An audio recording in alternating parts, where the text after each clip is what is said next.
Like, is tomato a vegetable or is it a fruit? Like, is that still a thing? Valkyrie Elysium. Asylum. Valkyrie Elysium, according to the internet, is a game that has ruined my immersion. So, Valkyrie the Disappointment game is numbered 1, 2, 3, 4, 5, the Valkyrie series, and it's also the most disappointing one. Literally, it just is. Like, there's just so many reasons why, and it also just shows by the fact that it sold the least of all the games. This game came out last year, by the way. So the game pretty much starts off with a typical Sqaure Enix boilerplate end of the world situation plot that they have used in so many games and will use in so many games. Basically, you are a hero when the world is dying. You can use magic and stuff now. You can talk to people inside your head. Kind of sounds like a game that they'll make later. Whoops, did I just say that out loud? Anyway, you are Valkyrie. That's it. That's her whole name. Unlike the other Valkyries in the series who have names like Valkyrie Lyneth, you're just Valkyrie. And Valkyrie's job is to purify the dead souls of Midgard that are just out there. She doesn't understand why they're out there. Odin just gives her some half-ass excuse. She accepts it and goes about her merry way and just does that. The plot is simple. You just do that in different places, fight a boss, get the thing that Odin wants you to get, and then you get enough of them and then game. The thing that pissed me off with this game though is the fact that it's so fucking clunky. Oh my god. I could get past the boilerplate story or the mediocre graphics. I could even get past the terrible animations that come with even equally terrible dubbing, which makes the animations look like they're out of place because characters are either talking and their mouths aren't moving, or their mouths are moving and they're not even talking. That ruins my immersion greatly. Or the fact that every piece of dialogue is dragged out to be this emotional connecting thing that it isn't, or just dialogue that didn't even need to happen in the first place, because why the fuck did they even talk about it if it wasn't even going to be a problem in the end? To stifle the blast. Go, see to the village people's evacuation. Just be quick about it. Your kindness will not be for naught. Come, we have to warn them immediately. I'll help too. We'll be able to get around everyone quicker if we split up. The gift is secure, with the surrounding lands still intact. I suppose we could have skipped the evacuation. It's things like that that I can look past, but I just can't look past everything. To me, the graphics didn't affect me as much as I think I saw online. Like, that was like a really big thing for people. I really like the thick, bold lines that everybody has on their body. It's really different art style. I think the worlds, as far as the environmental design, is great. I just think the lighting is what fucks up most of the scenery. Everywhere you go, it's like forecast. There's just nothing but clouds. I mean, if they would give like a lore reason, like, you know, like, I'm assuming this is just like the equivalent to Fimbulwinter in God of War, you know, like, because Ragnarok has happened, so I'm assuming it just has something to do with Ragnarok. But because they don't specifically give you a reason why it happened, it just kind of just fucks up the whole game. It makes the game just look meh. The graphics, as far as that goes, is how I feel. I like the designs. Like, everybody does look really cool. I will give them that. And very unique. Personalities, not memorable. I can't even tell you half their names. I think one of them named Cypher and one of them named Pika off the top of my head. One of them named like Chris. I don't remember the Knight Commander dude's name. I'm sorry. And he's like the first dude you get. Back to what I really didn't like. The game is just so clunky. Fighting enemies is a pain. It works on like the hack and slash method of fighting. Like, Bayonetta or Devil May Cry. It's very hack and slashy. People just hit you from anywhere with anything. And even when you summon your allies, they don't always aggro attacks.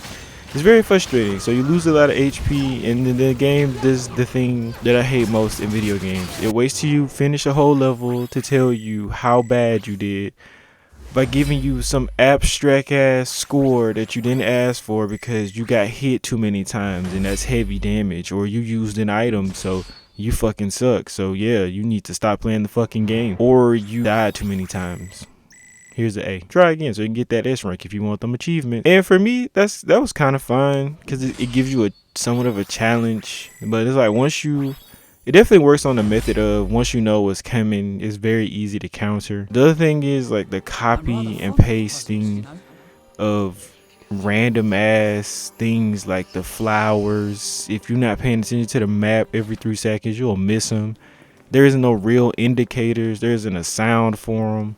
You just genuinely have to open the map and check for them things like all the time.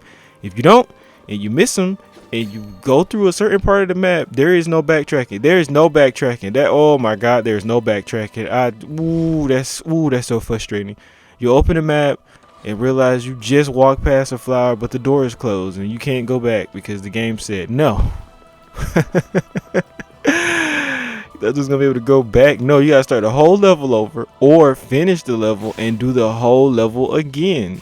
And either way, both of those suck.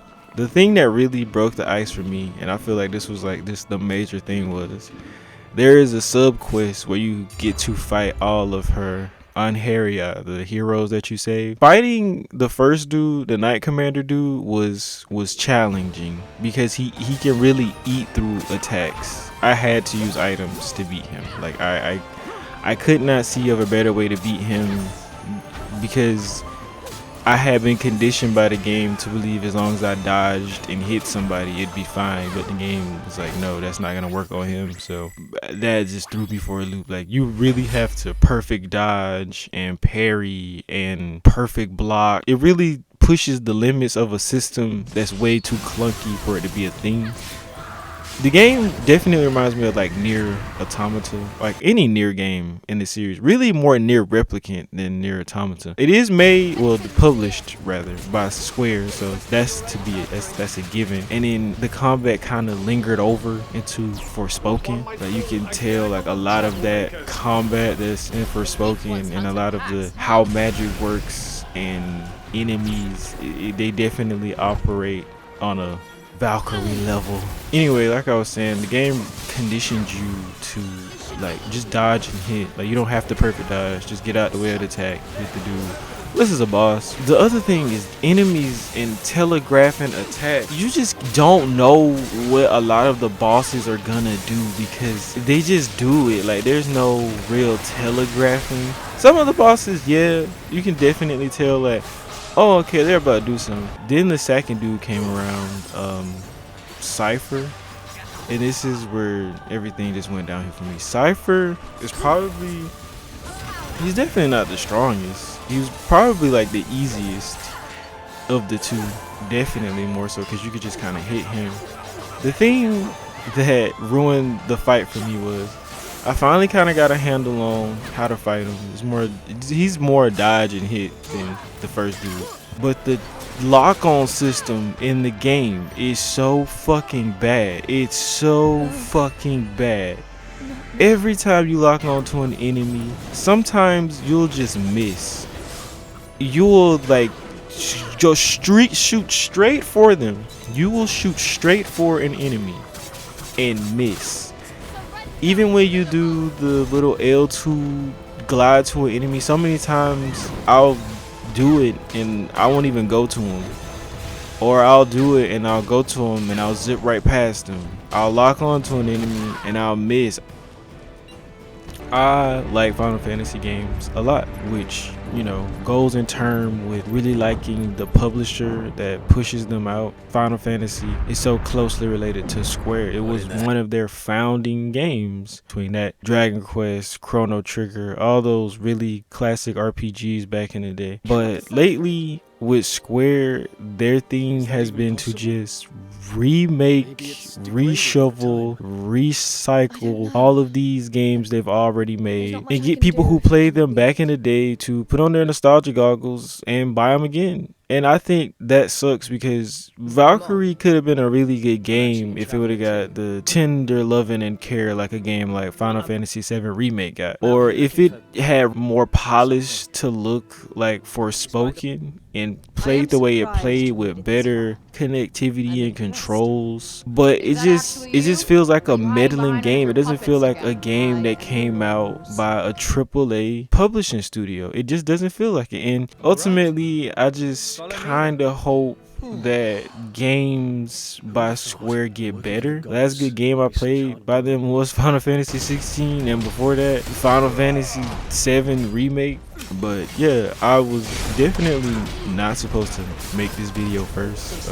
I was supposed to make my Forspoken video. That's just been hard to make for various reasons, and I was supposed to make a video about a short hike. That video was coming along, but this ruined my immersion, so I had to make a video about it. Anyway, that's all for me. Monotone Z